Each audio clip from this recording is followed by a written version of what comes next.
Okay, so it's already 3:05. I think we can start now. I hope my slides are visible.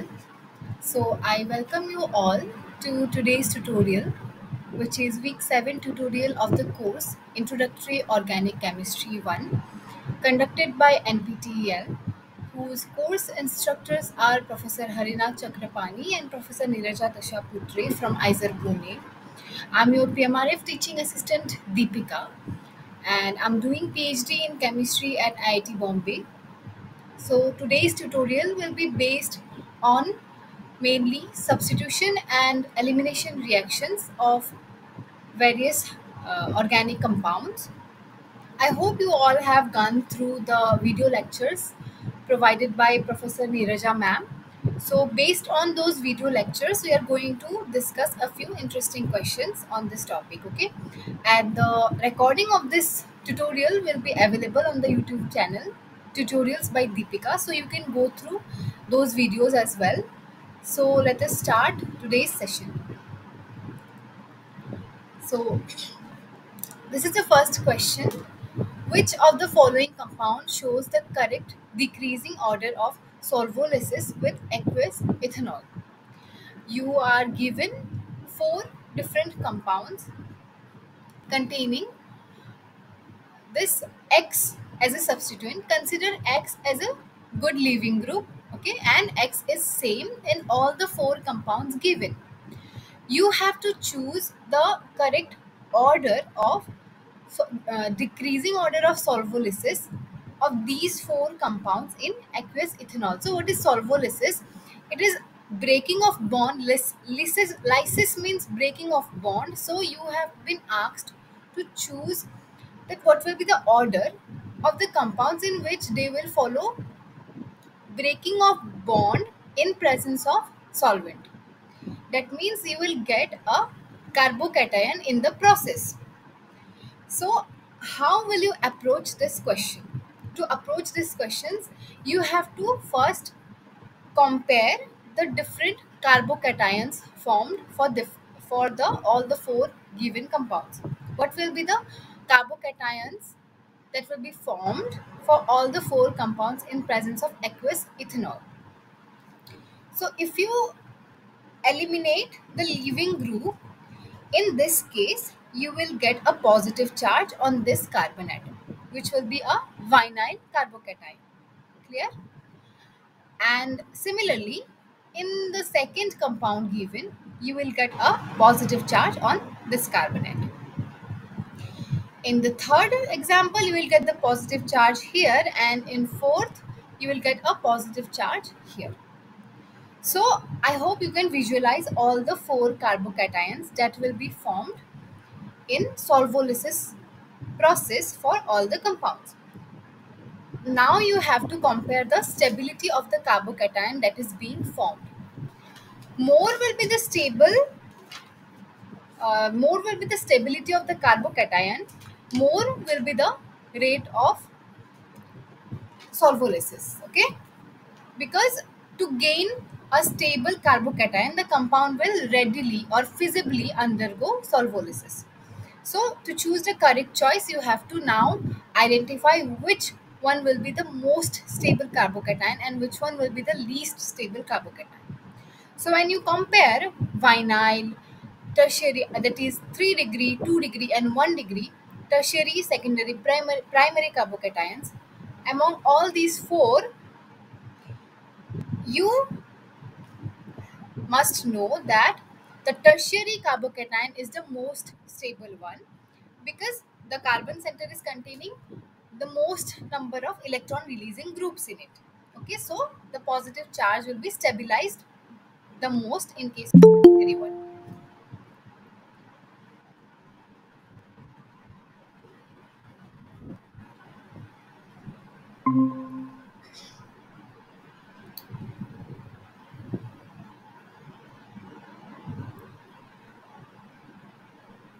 Okay, so the most stable one will be the tertiary carbocation, which will be formed in this case. Okay, in third case, we are getting a tertiary carbocation after solvolysis, which will be followed by the secondary carbocation, because in secondary carbocation also two alkyl substituents are present which will be releasing electrons to stabilize the carbocation positive charge.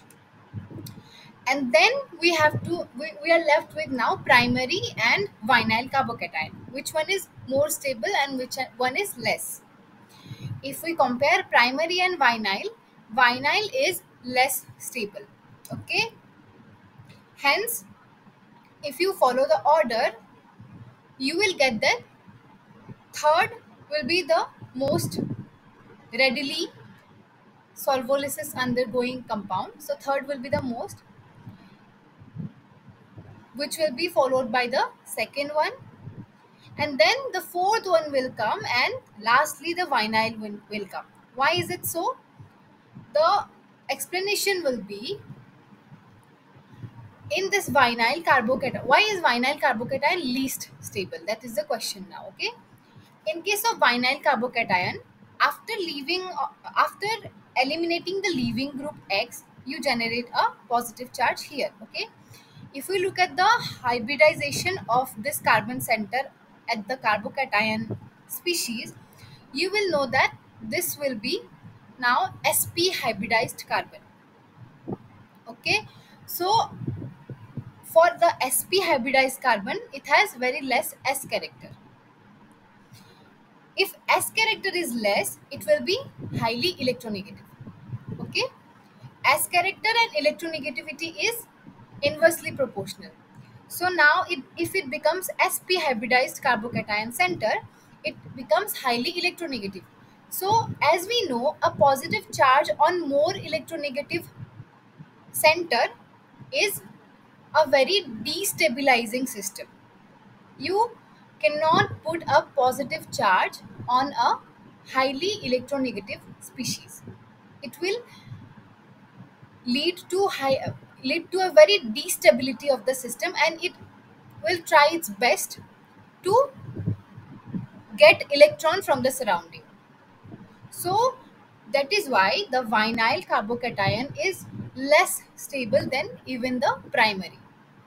In case of primary, no such electronegativity issue arises, but for the vinyl one, due to it having more electronegativity, you will get a very destabilizing system in case of vinyl carbocation. Okay,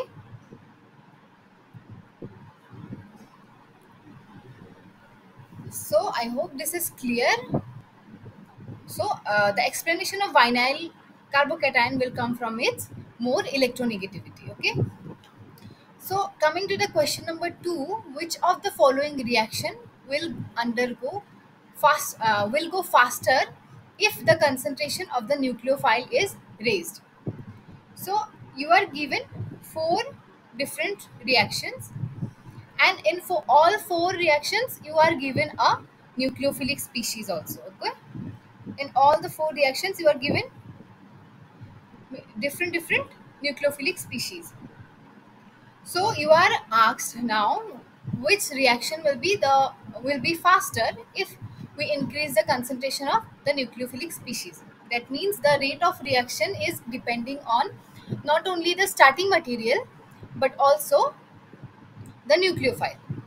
So if we recall the theory part, whatever the video lectures have been provided to you or whatever book maybe you have followed, if we recall the theory part, you will come to know that in case of SN2 substitution reactions, the rate of reaction is dependent on both the starting material and the nucleophilic species.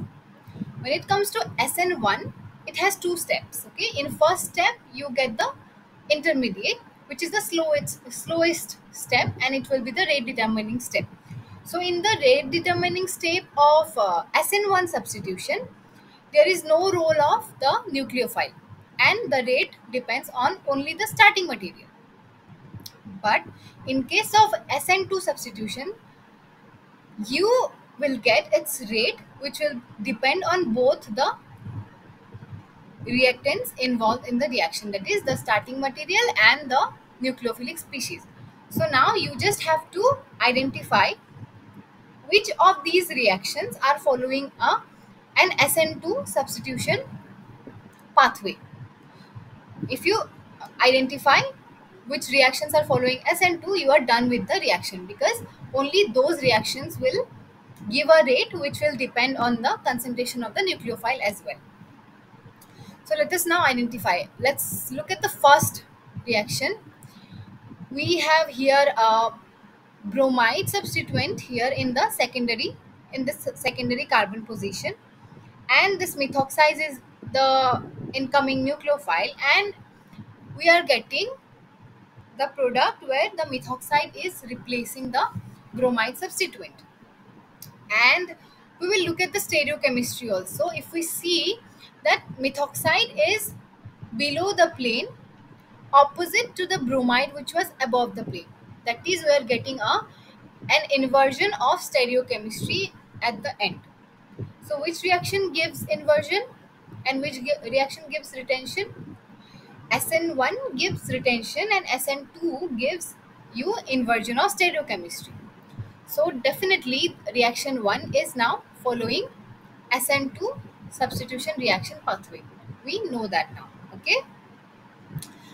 And then the second one, if we look at, we have another bromide substituent at this primary carbon center, and we have this sulfide as the incoming nucleophile. So in this problem, you may not be able to look at the stereochemistry, but since this is the primary carbon center and we know that 1 degree carbon centers will always prefer to undergo SN2 substitution, so we will identify reaction 2 also as undergoing SN2 substitution. Okay, simply this sulfide will attack from the opposite face of this bromide, and this bromide will be knocked out, giving you this sulfide substituted hydrocarbon. Clear?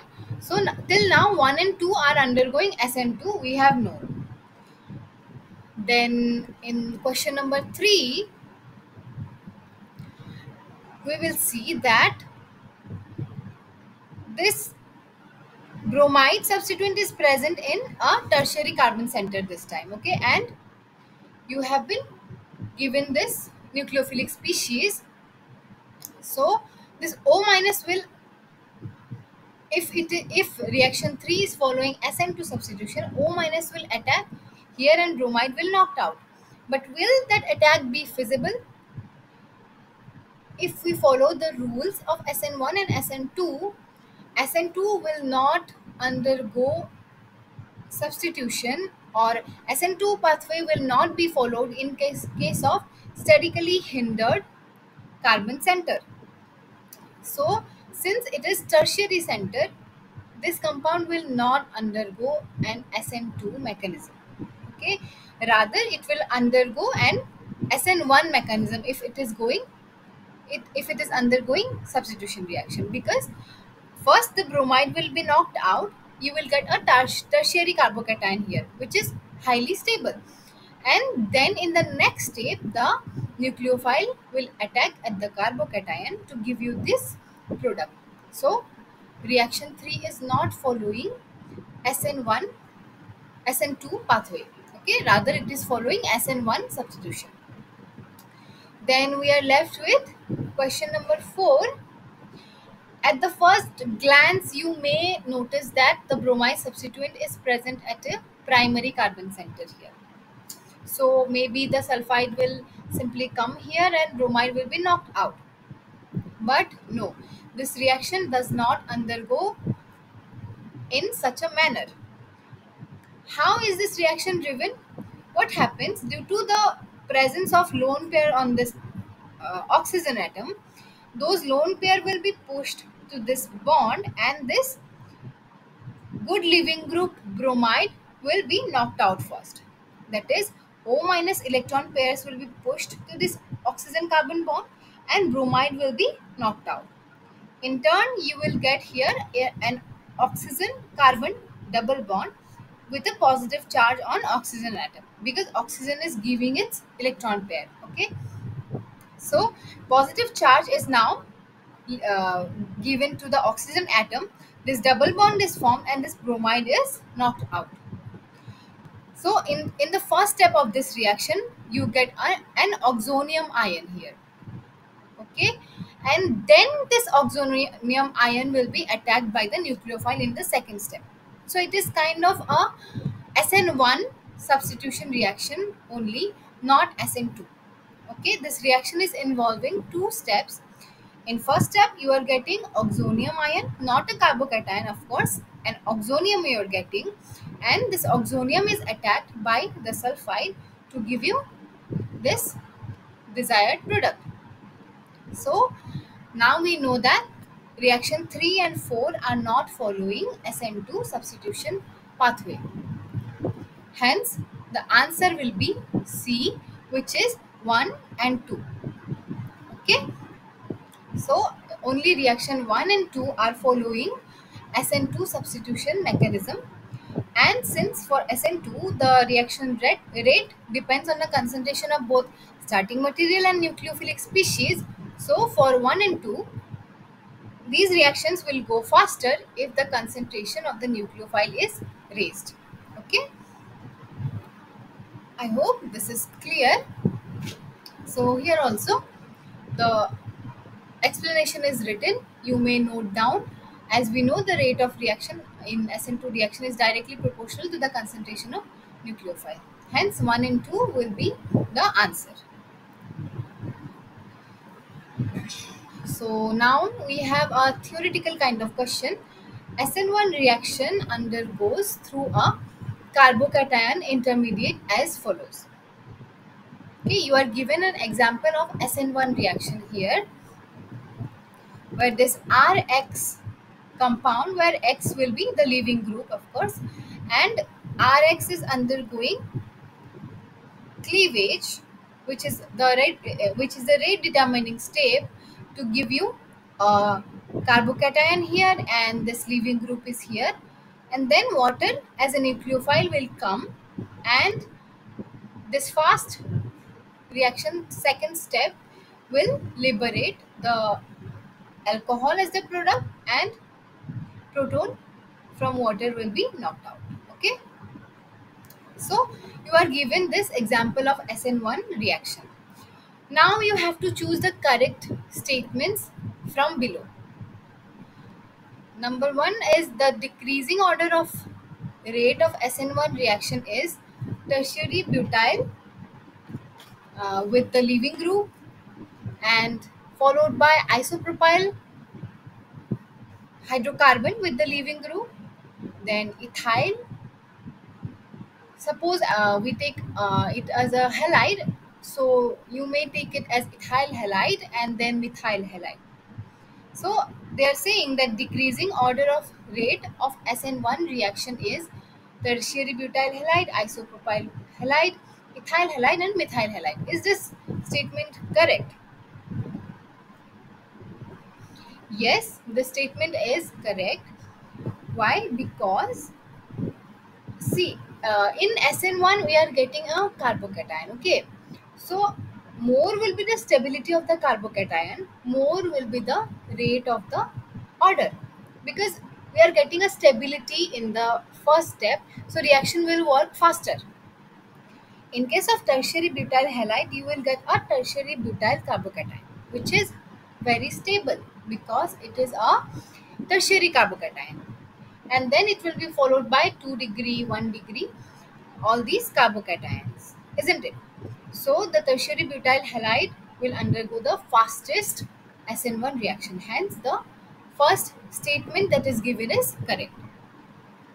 Then you have the decreasing order of ionization energy is methyl halide, ethyl halide, isopropyl halide, and tertiary butyl halide.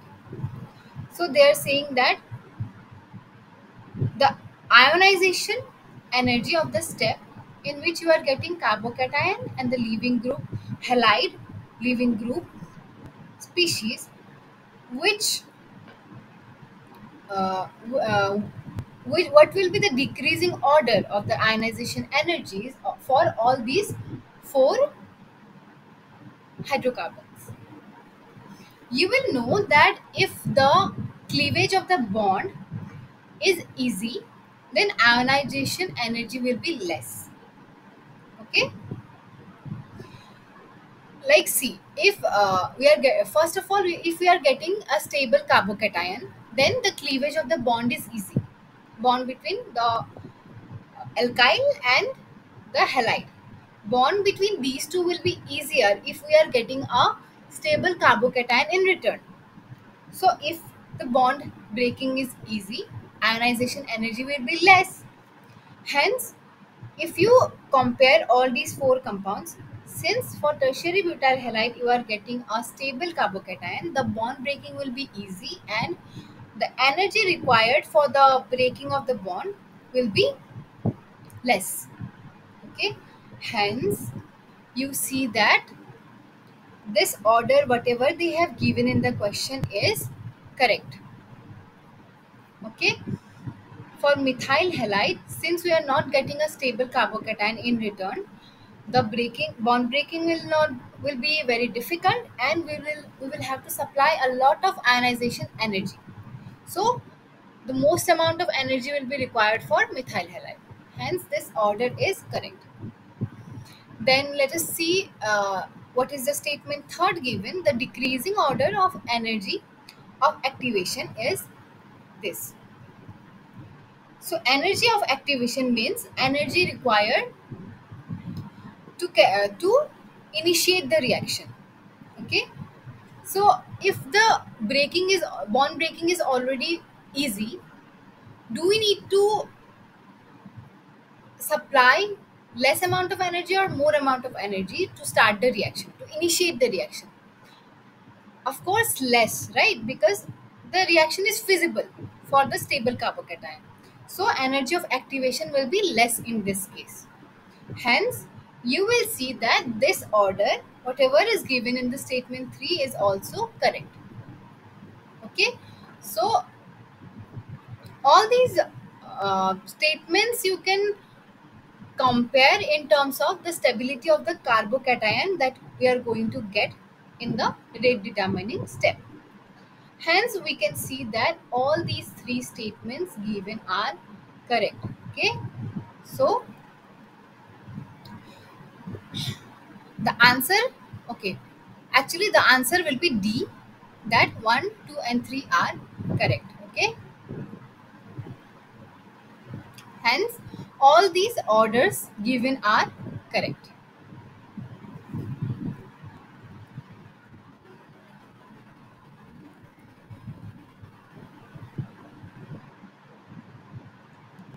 Then we have arrived at the question number 4. Which statement is incorrect about the following reaction?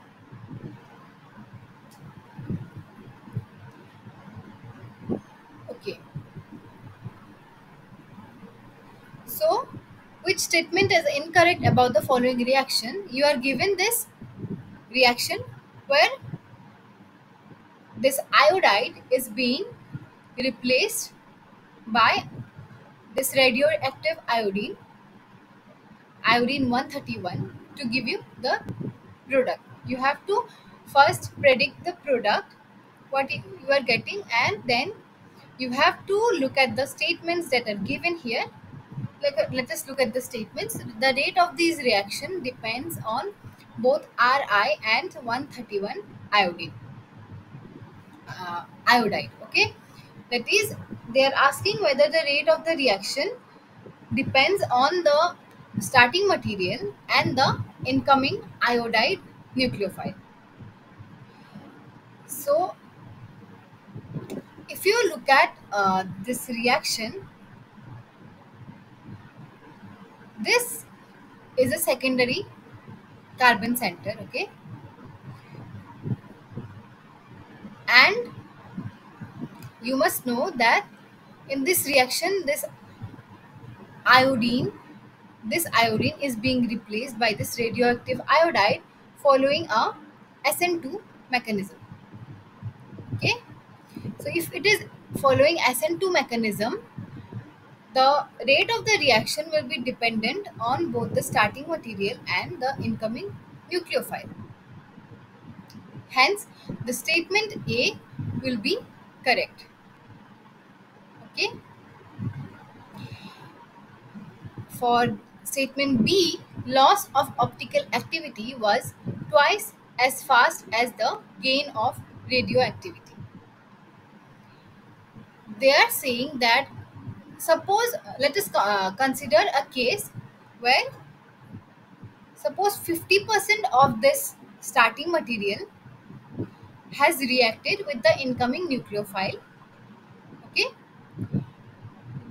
so if 50% of it is reacting with the incoming nucleophile, all this 50% will be carried out with inversion of stereochemistry. Okay, like the starting material is plus, and now 50% of the starting material which will be reacting with iodine, the incoming iodide, that will be negative, minus, by inversion of stereochemistry.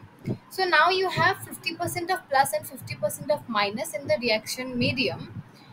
So you will get the loss of optical activity now, because the reaction mixture becomes racemic, because you have now left with 50% of starting material which hasn't reacted, and 50% of minus stereoisomer which has reacted with incoming iodine by SN2 mechanism. So you have now loss of optical activity, but optical activity loss is now 100% if 50% has reacted. But you will see only 50% of the compound in the reaction medium will contain this radioactive iodine. Okay, because we have reacted only 50% of the starting material with this incoming nucleophile. So you will be able to see that loss of optical activity is 100% here, but only half of the compound in the reaction mixture is containing the radioactive iodine. So the statement B will also be correct. Okay. So then in statement C, each molecule undergoing substitution suffers inversion of configuration. Yes, statement C is also correct, since the compound is following an SN2 mechanism. So each molecule that will undergo SN2 mechanism, the incoming nucleophile will attack from the opposite phase, and it will lead to the inversion of configuration. Okay, so hence C is also correct. Now, if we look at the statement D, the final solution has radioactive iodine only. When you have the last reaction mixture at the end of the end of this SN2 substitution reaction, is only radioactive iodine present there, or this iodide is also present. Of course, although it is undergoing an SN2 substitution, you will have this outgoing iodide as well in the reaction medium, isn't it? Yes, this 131 iodide is coming and replacing this iodide, but it will be present in the final solution only. It will be there only in the reaction medium. Okay, so the final solution contains both iodine I131 and normal iodine also. Thus, we can say that statement 4 is the only incorrect statement about the reaction given. Okay, hence you can see that all the three statements given above this statement are correct, but statement D is incorrect. Okay, I hope this question is clear, and quickly we will go back to the third question. So actually, by mistake I said that this statement Statement 3 is also correct. I by mistake I said, because I thought that this is the increasing order of energy of activation. Okay, they're saying that decrease, they're asking the decreasing order of energy of activation. Okay, so for tertiary butyl halide the activation energy will be least, not the most. So the statement 3 in this question number 3 will be incorrect. Okay, by mistake I said that 3 is also correct, because I thought they're comparing the increasing order. So in place of methyl halide, this tertiary butyl halide will come, and the order will be reversed if we correct this statement. Okay, hence option A will be correct for the question number 3.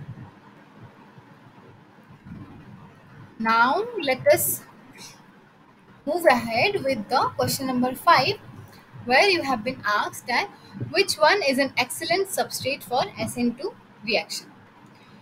You have been given 4 substrates now, and you have to compare which one will be the most excellent substrate for SN2 reaction. So for SN2 reaction you must remember the fact that you do not get any intermediate for SN2 substitution, rather you get only a transition state, okay, for SN2. So now you have to see which substrate will be feasible for the incoming nucleophile attack from the opposite phase, and for that we have to keep in mind the steric factor. So keeping the steric factor in mind, option D we can exclude.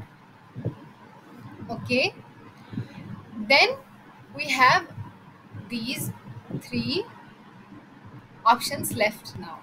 Okay, among these 3 if you compare, you must know that substrate A is the most excellent substrate for SN2 substitution reaction. Why is it so? It is mainly because of the presence of this alpha keto group. So what happens in presence of such alpha keto compound, alpha keto halides? This the imagine the pi star orbital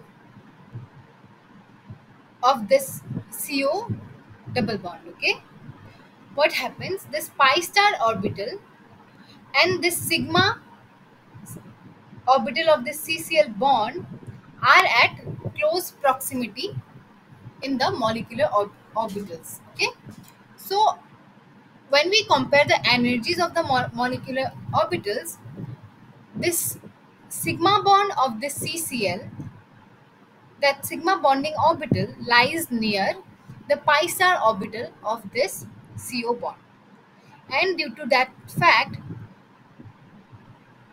donation of electron is possible from this sigma bonding orbital to this CO anti-bonding orbital.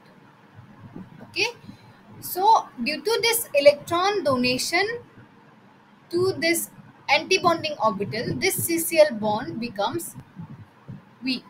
Okay, due to this weakening of CCl bond, this chloride in this substrate becomes a very good leaving group as compared to the other 2 substituents. Okay, and because of that fact, this chloride leaves more readily than these 2 substrates, and due to this reason, this this kind of compounds which contain the halide in a alpha position to a ketone, this kind of compounds gives the best SN2 substitution reactions. Okay, so that is the reason.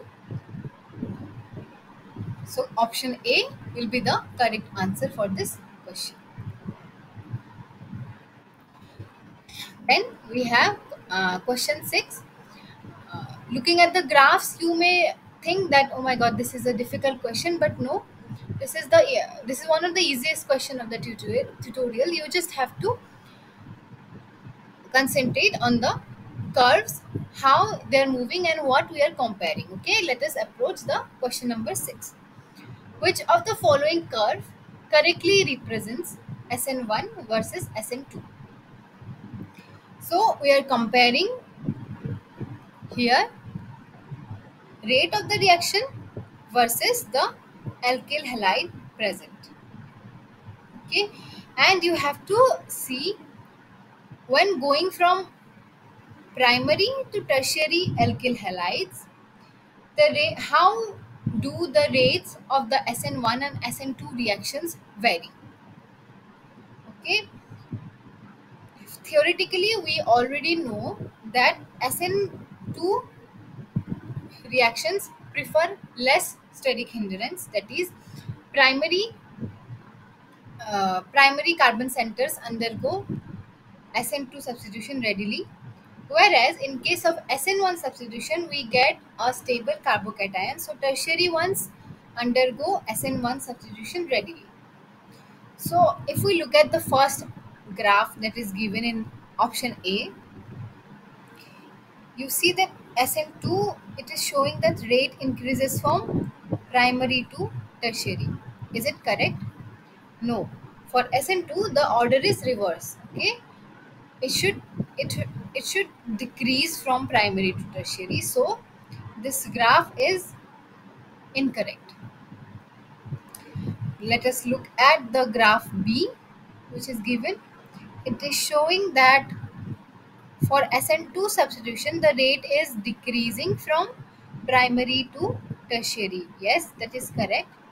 And for SN1 the rate is increasing from from primary to tertiary. Yes, that is also correct. And then for option C that is given, this will be the option C graph. It is showing that the rates are following humps like this. Is it correct? No.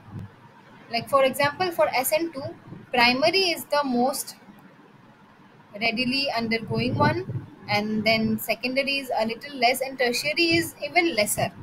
So it doesn't follow such a hump kind of curve. Okay, and this is the option D graph. Okay, not C, option D graph.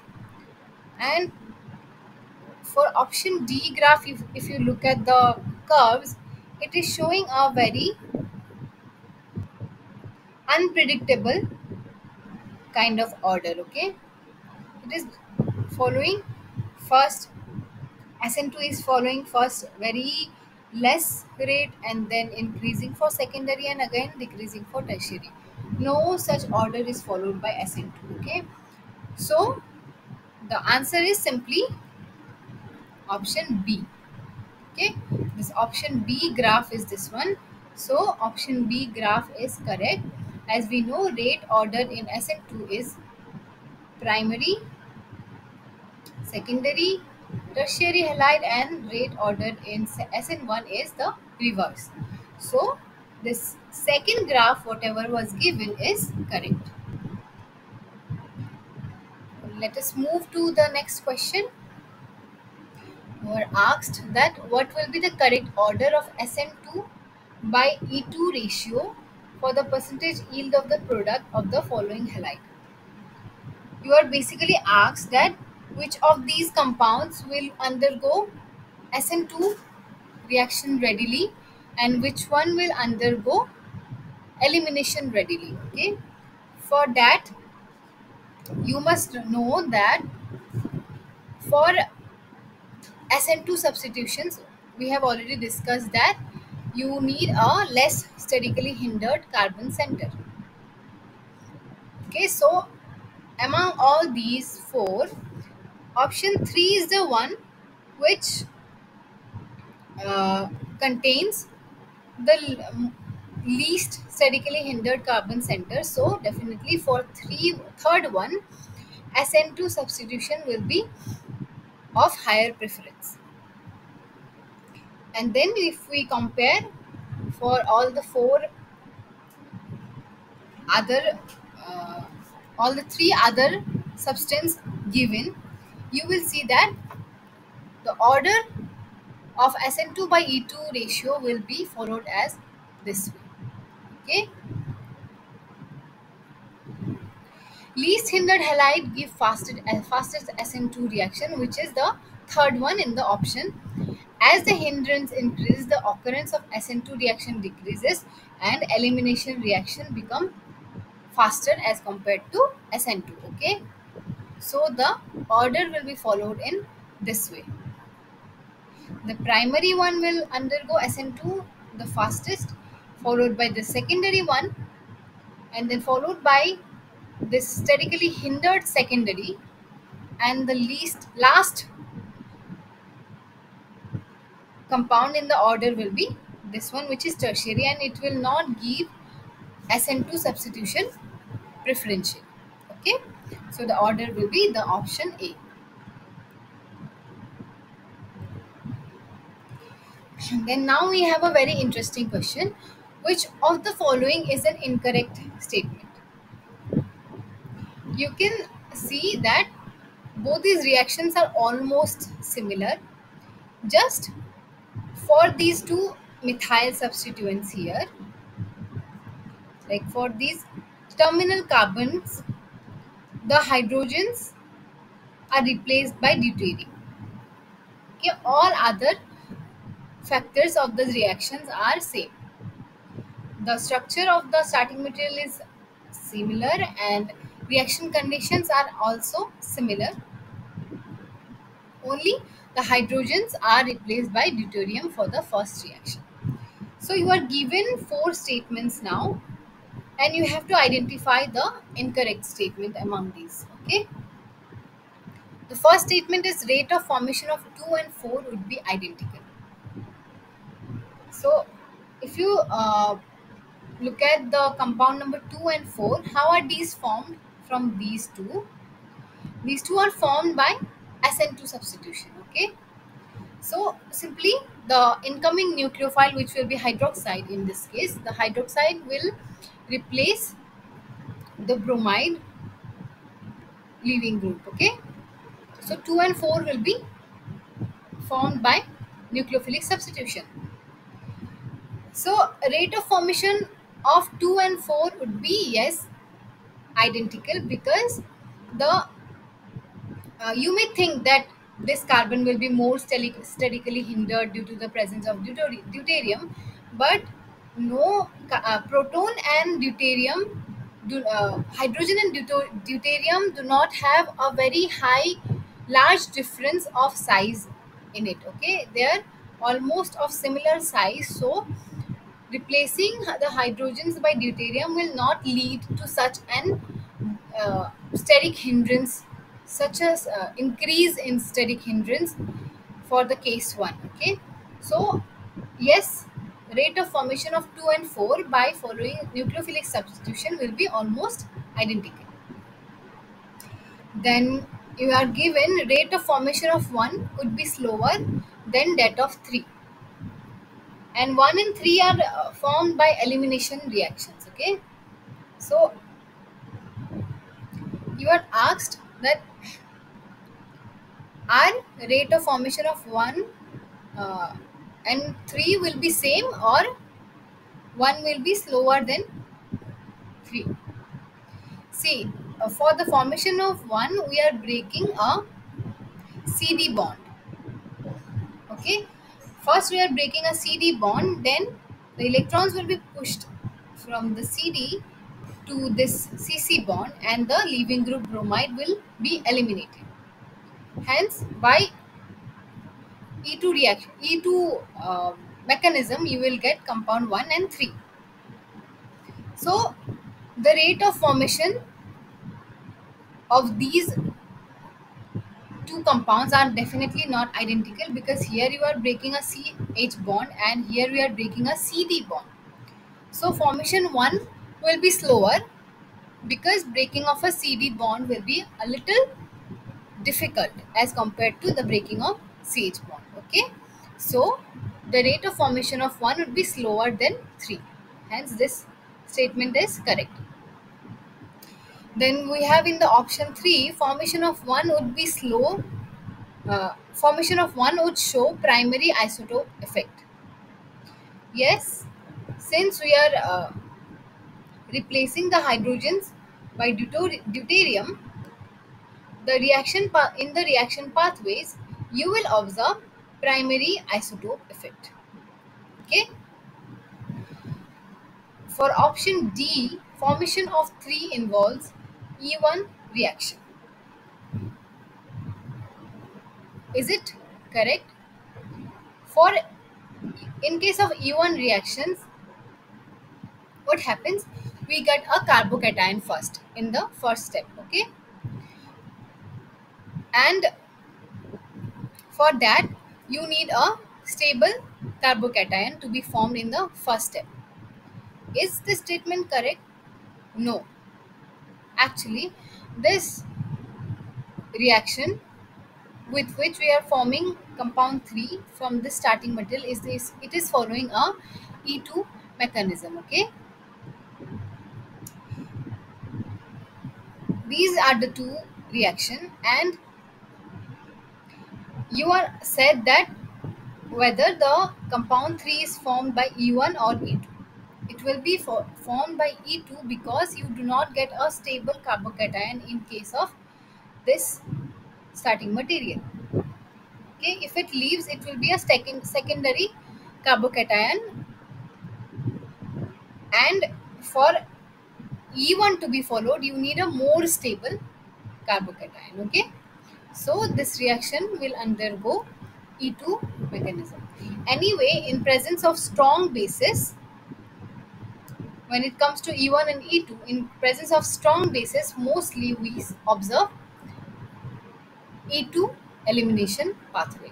Okay, so this reaction will follow a E2 pathway, not E1, to give you this product. Hence, the incorrect statement of all these four will be the fourth one. Formation of 3 involves E1 reaction.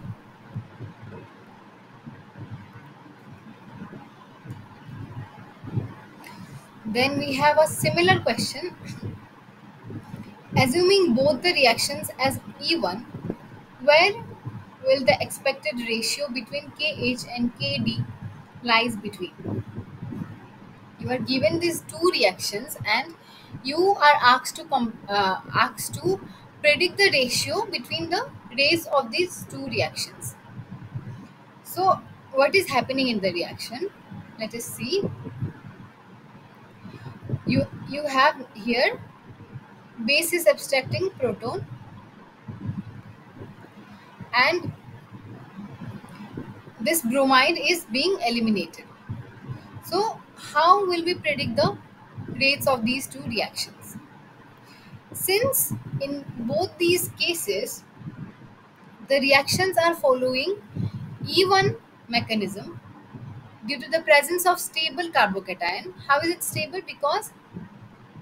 Because of the presence of this phenyl substituents. Okay, because of the presence of these phenyl substituents, you get a stable carbocation in this case. And so in the rate determining step, only carbon bromine bond is being broken. So nothing is happening in case of CH and CD bonds for both the reactions. So the rate will not depend on the breaking of CH and CD bonds here. Okay, so the rates of these two will be almost similar.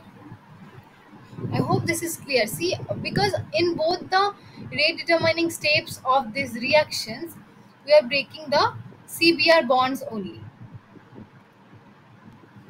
In the second step, only the base abstracts the proton and we are getting the final product. But for the rate determining steps, we are only breaking CBr bond in both the product, both the starting materials. So the rates of the reactions will be almost identical and it will be nearly 1. Option A is correct for this question. Okay.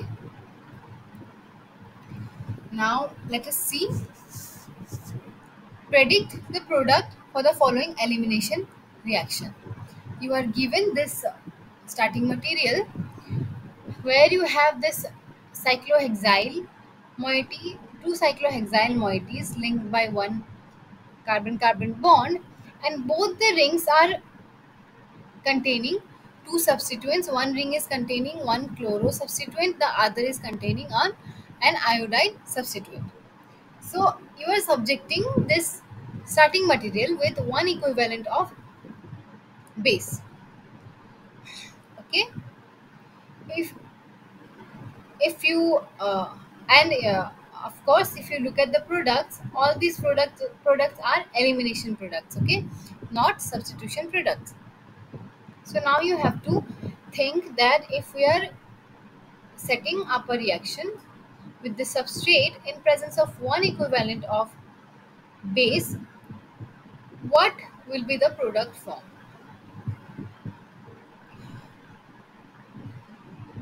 First, you will have to know which one is the better leaving group if we compare chloride and iodide. Okay, from theory, you will get to know that iodide is a better leaving group. Okay, so iodine will leave easily in compared to chlorine. If you so thus, if you react the starting material with one equivalent of base, we can abstract the proton from either here or here. Both are the same only since the structure is symmetrical. You can abstract the proton from here and you can undergo elimination reactions knocking out this iodide. Thus, the product which will be formed will be the option B. Okay, C and D cannot form because these are rearranged products, and in this reaction condition, this starting material does not undergo rearrangement reaction. Okay, this will undergo elimination reaction, and only one equivalent of base is being used, so that only one equivalent of base will give you directly elimination product, which will involve knocking out of the better leaving. So option B is the correct answer. So this is the explanation of the question. Then we have the next question, which is also from the topic elimination reactions. When the all cis isomer of 2,3,4,5,6 hexachlorocyclohexane is heated with alcoholic potassium hydroxide, what will be the most probable product? So what is happening? This starting material hexachlorocyclohexane, that is, you have a cyclohexane molecule and it is completely it is substituted by chloro substituents in 5 positions, and you are treating it with alcoholic KOH and heating it, that is, we are giving it E2 elimination reaction conditions. Okay, so if we treat it in this condition, what will be the most probable product? Let us look at the mechanism that this reaction is following. So this is the penta substituted cyclohexane. So if you treat it with alcoholic KOH and the equivalent is also not mentioned in the question, you will see that this molecule will undergo E2 elimination 3 times. Okay, it will start from abstraction of a proton. Suppose from any position we are abstracting a proton, and it will undergo elimination reaction as shown in this manner. Okay, 3 times elimination occurs and 3 pi bond will be formed and 3 water molecule will be removed as shown below. But you must know that while showing these stereo chemistries of the 6 positions, if you are showing the stereo centers of the starting material, better to show the abstracting proton and the leaving group in a anti-periplanar fashion. Like in this way, na, the adjacent proton and chlorines are shown in the same face only, but it will be better if you can show these two in a anti-periplanar phase, because in E2 elimination, anti-elimination occurs to give you the elimination product. Okay, so this substrate will undergo elimination reaction in this way. Thus, option B is the correct answer. You will get this product as the most probable product for this reaction.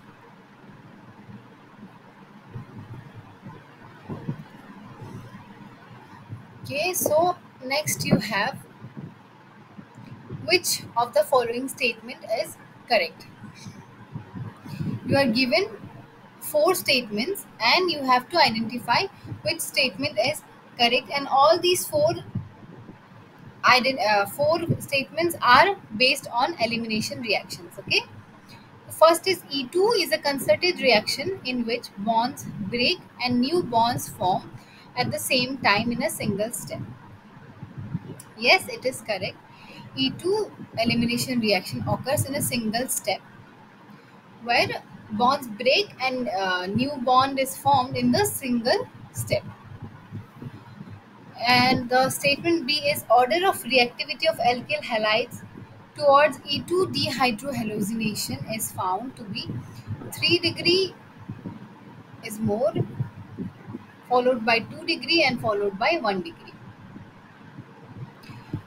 And in option C, the statement C is given in E2 elimination, different stereoisomer converts into different stereo product. Now, if we recall the theory, you will come to know that all these statements given are correct. Okay, E2 is a concerted reaction in which bonds break and new bonds form at the same time. And order of reactivity when it comes to dehydrohalogenation of E2, it is found that 3 degree reactive alkyl halides show the highest reactivity towards it. Okay, and in case of E2, both hydrogen and leaving group should be anti-periplanar, and that's why E2 elimination results in the different stereoisomer present in the product. For example, you can consider these two examples. Okay, we are starting an elimination reaction from 2s3r to bromo 3 methyl pentane, and we are extracting proton from here by the base. Then this bond will be broken and this bromide will be knocked out. Okay, leading to the product, which is Z 3 methyl pent 2 in. So you can see that the stereo centers present in the starting material are destroyed in the product, and you get a new stereoisomer which is totally different from the starting material. Hence, the statement regarding the stereoisomerism is also correct in the question. Hence, all the above mentioned statements are correct regarding E2 elimination. Okay. Then we have this question about elimination reaction. Which of the following statement are true about the following eliminations? So, in both the reactions, the starting material is same, but the reaction conditions are different. In the first one, you see we are using tertiary butoxide as the incoming nucleophile, and DMSO is taken as the solvent. Okay, DMSO is taken as the solvent for the reaction. And in the second reaction, we are using ethoxide as the nucleophile, and we are giving heating condition for the reaction. Okay, so we are given these statements regarding the reactions. Sta- Statement 1 is Hoffman product is major product in 1. Then Sajef product is major product is in 1. Hoffman product is major in 2 and Sajef product is major in 2. So you just have to identify which reaction will give which product as the major product. Always remember, if we are using a bulky nucleophile in elimination reactions, you will end up getting the Hoffman product, okay, because the bulky base which is incoming will extract proton from a less steric position,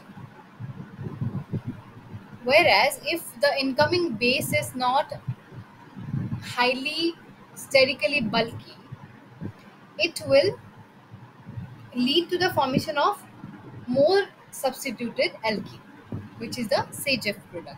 Okay, so if we compare these two reaction conditions, in the first one you are using a very bulky base, and in the second one you are using ethoxide, which is not sterically bulky.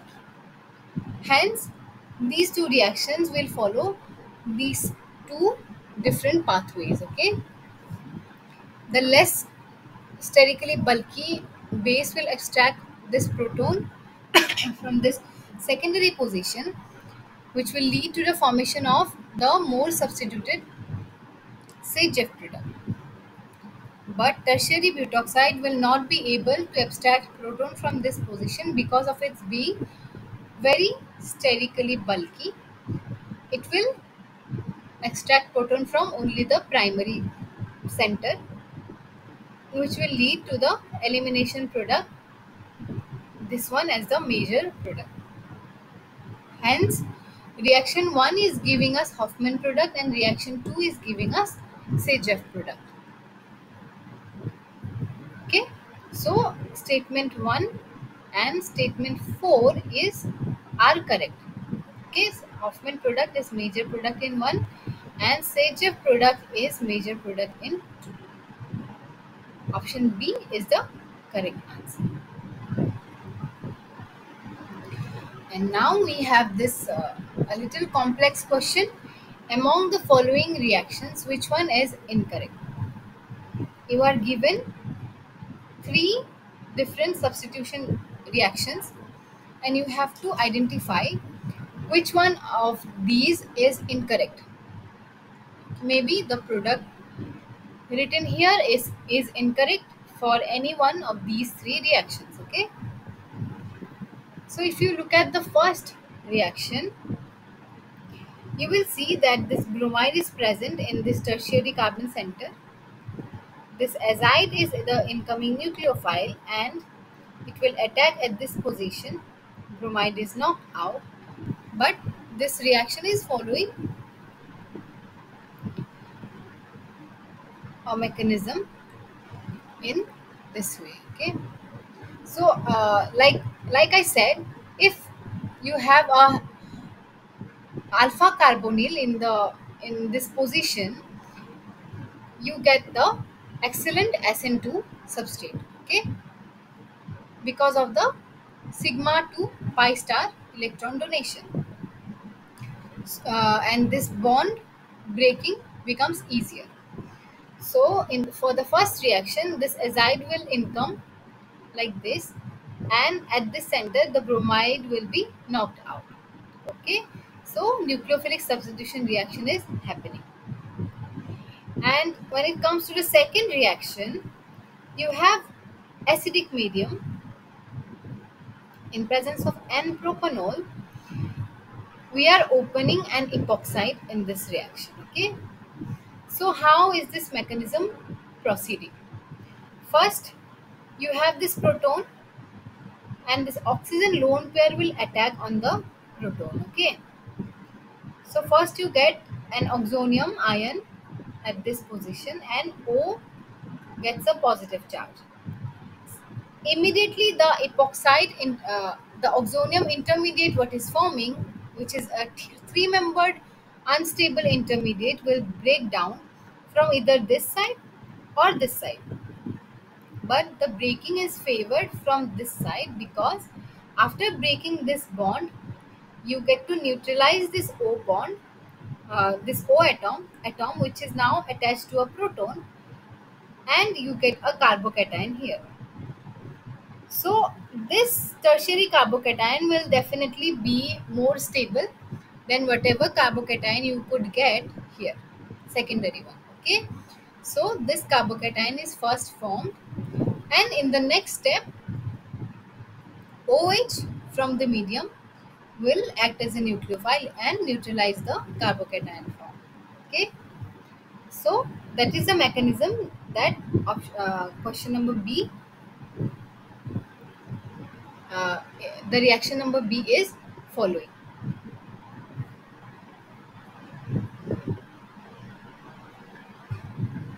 Okay, so let us come to question the reaction number 3. But it is showing that, okay, yes, so in the reaction B, if you look at the product, you are getting opening of this epoxide from this bond, okay, because if you break this bond from this side, then only you get OH here, which is not correct, because in that case you will get carbocation here, and in the subsequent step, propoxide is acting as the nucleophile. Okay, so carbocation will not be formed here because this is the secondary carbocation. In turn, you will get the more stable carbocation, which will be the tertiary one here. So you must open the bond, the ring from this side, and isopropoxide will should attack from this side. Okay, not from this side. So the product given in the option B is incorrect. I hope this is clear. Okay, so in option C, whatever is given, this time you are not adding acid first. You are adding, in option B, we were adding base and the nucleophilic species, the acid and the nucleophilic species together. But this time we are controlling the addition sequence. Okay, we are adding the nucleophile first, and after addition of nucleophile, we are working up with acid. So what happens if acid is not present already? The isopropoxide will come, the propoxide will come, and propoxide will come, and the propoxide will attack at the ring. From which way? From that way in which the steric hindrance is less. So it can come from either this way, this side, and or from this side. Between these two, this side is the most favorable one because this side has the least steric hindrance. So, in absence of any an acidic species in the medium, the propoxide will come and attack at this three-membered epoxide ring from this side. It will open the ring here. The electron will be pushed on the oxygen, and you get OH at this position. So, whatever product is given for the question number for the reaction number 3 is correct. Okay, propoxide is coming from this way first. Opening of this epoxide ring happens. O minus will present first, and in the next step, since we are adding acid, you get neutralization of this O minus ion. Okay,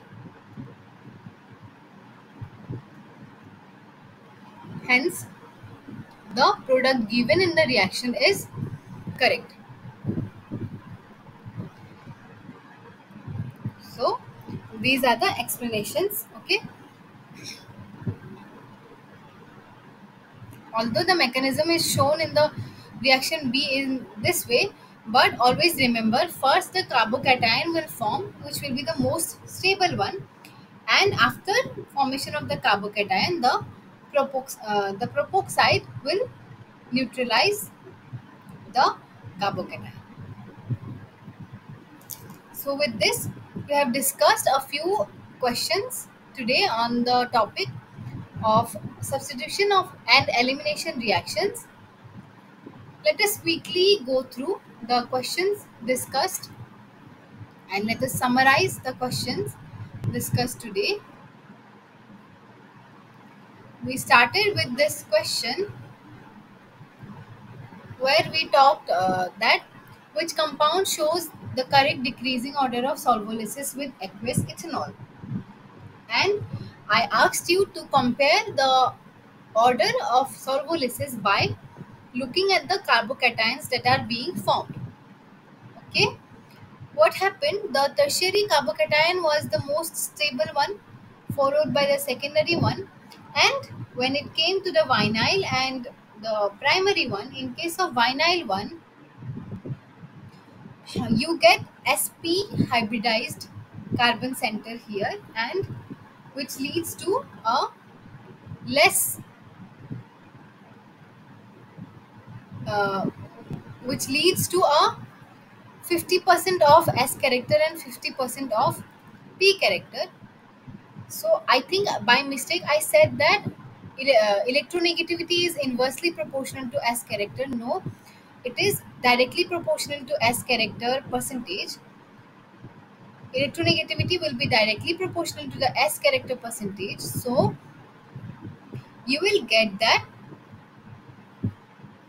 here, since this center becomes sp hybridized, that is more percentage of s and more electronegativity, so you get a highly destabilized carbon system here if you place a positive charge on this sp hybridized carbon center.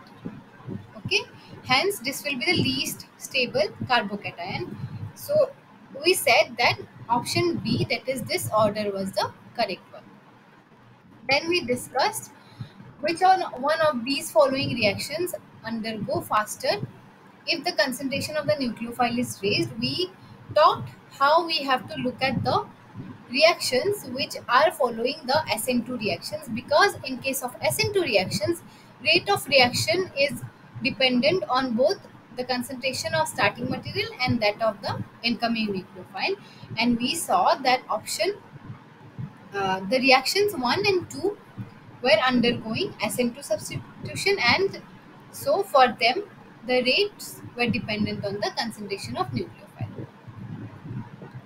Then we saw which of these statements were correct, and we saw that option statement 1 and statement 2 were correct, where they were comparing the decreasing order of rate of SN1 and decreasing order of ionization energy. And we said that if we are getting a stable carbocation, the breaking of the bond between carbon and halide becomes easier.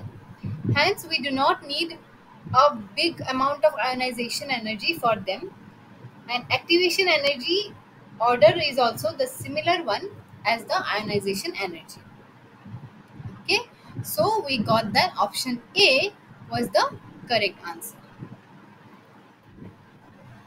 And for the next question, we looked at this reaction where the radioactive incoming iodide nucleophile was replacing this iodine, this iodide, following an SN2 substitution reaction. And then we looked at the statements given, and we saw that option D was the incorrect statement regarding the question. Okay, because the final solution contained, of course, the desired product containing the radioactive iodine, but also the outgoing iodide is also present in the final solution.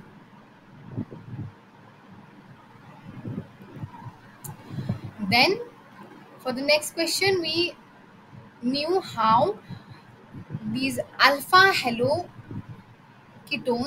are the best substrates for SN2 reaction. It is because of the molecular orbitals of the CCl bond and CO double bond, which are present in a close proximity, and due to the electron donation from sigma to pi star, the CCl bond becomes weak and the incoming nucleophile gets it easy to break this CCl bond.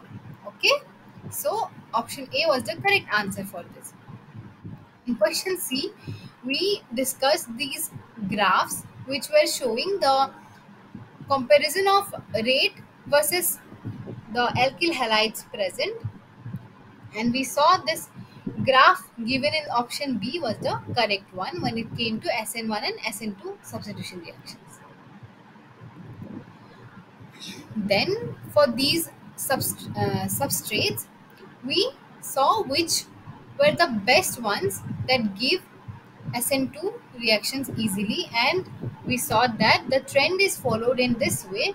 Primary gives the best SN2 substitution and it decreases through secondary, sterically hindered secondary, and then this tertiary. This one is tertiary, okay, not secondary, this one is tertiary. Then we had these, which of the following is an incorrect statement? We saw that this in this question, formation of 3 was involving E2 elimination reaction, not an E1 reaction.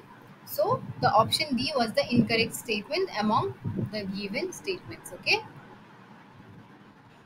And for the next question also, we discussed how what was the ratio of the rate of the reactions for the reactions given. Okay, we saw that in the rate determining step for both these two reactions, the rate was dependent only on the starting material, where we were getting a carbocation in the first step. So the CH versus CD bond breaking was not playing any role in the rate determining step, and the rates of both the reactions were almost identical, leading to a ratio of 1. Then in the next reaction, we talked that how a good living group, better living group was controlling the major product formed in the reaction. Due to iodide being a better living group than chlorine, we got this product as the major one when we used one equivalent of base. Then we talked about all cis isomer of this compound, which was heated with alcoholic potassium hydroxide, and we got this compound B as the major product by E2 elimination, which occurred 3 times.